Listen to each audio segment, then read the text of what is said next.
تو میں سوچتا ہوں ایک عام آدمی بھی یہی سوچتا ہوگا کہ یار یہ کیا بھائی، پوری بات کریں تو پھر پتہ چل جائے گا وہ بات کیا ہو رہی ہے. تو شارٹ کلپ تو کسی کے خلاف بھی بن سکتا ہے. اے ایمان والو نماز کے قریب مت جاؤ، لیکن پوری گل سن لینا، شارٹ کلپ نہ کٹنا.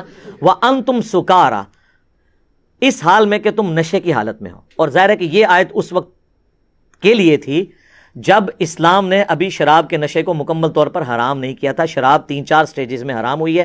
اس کی فائنل حرمت آئی ہے سورۃ المائدہ میں جا کے، جہاں پہ اللہ تعالیٰ نے پھر دھمکی دی ہے کہ باز آتے ہو کہ نہیں.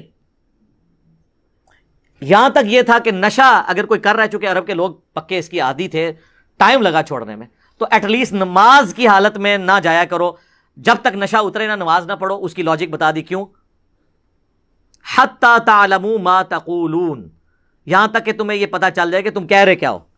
یہ نہ ہو کہ تمہیں پتہ ہی نہ ہو اور تم کچھ کا کچھ پڑھ دو، قرآن کی آیات کو غلط ملت کر دو اور تمہیں پتہ ہی نہیں، تم اللہ کے سامنے کھڑے ہو، الٹا اپنے حق میں دعا کرنے کے بدعا کرنا شروع کر دو.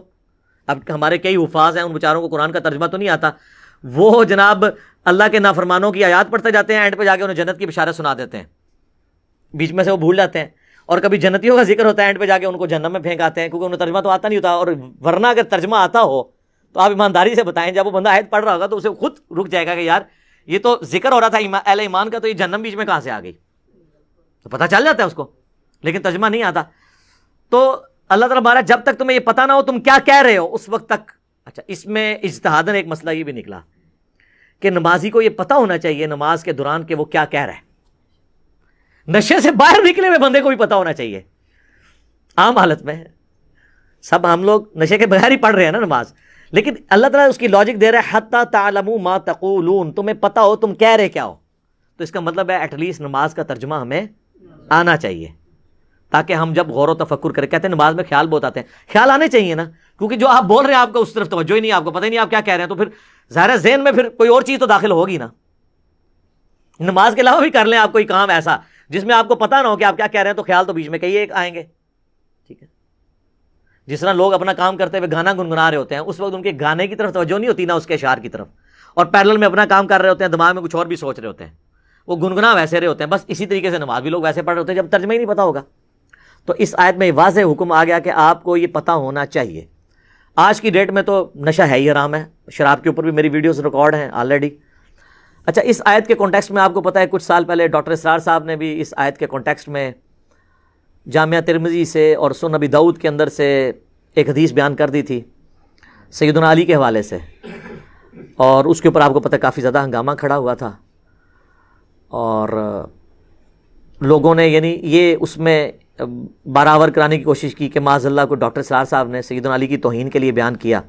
وہ ترمذی ابو داؤد میں جو روایت آتی ہے کہ وہ نماز پڑھا رہے تھے تو قل یا ایھا الکافرون انہوں نے خلط ملت کر دی، تو اس کے اوپر یہ آیت نازل ہوئی. اب یہ جو حدیث ہے نا، اس کی صحت کے بارے میں محدثین کے ہاں اختلاف پایا جاتا ہے. بعض اسے صحیح سمجھتے ہیں، بعض اسے ضعیف سمجھتے ہیں.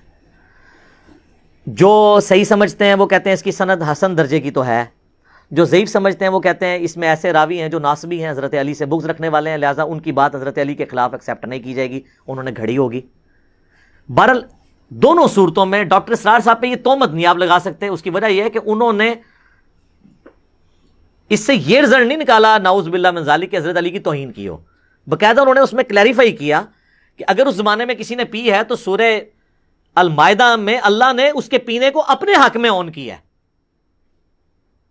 سورۃ المائدہ کے اندر اللہ تعالیٰ نے کہا کہ جو گزشتہ ہو چکا اس کے اوپر کوئی گرفت نہیں ہے، کیونکہ اس وقت بھی بعض لوگوں کے دماغ میں یہ بات آ گئی نا کہ یار ہم جو پہلے پیتے رہے ہیں تو اس میں کیا بنے گا، ہمارے تو کسی نے تو آج کے دور کا کوئی بندہ ہوتا تو ساڑھے تے جینز ہی بھی بڑھ گئی ہے، وہ کس طرح نکلے گی، ساڑھے تے خون بھی بڑھ گئی ہے تو وہ کس طرح نکلے گی. تو اللہ تعالیٰ نے وہ وہم نکال دیا کہ اگر اس زمانے میں کسی نے اس طرح کیا تھا نا تو اس کے اوپر پھر اس اعتبار سے کوئی گرفت نہیں ہوگی، کیونکہ ظاہر ہے اللہ تعالیٰ نے اس کے اوپر کوئی سختی فرمائی نہیں.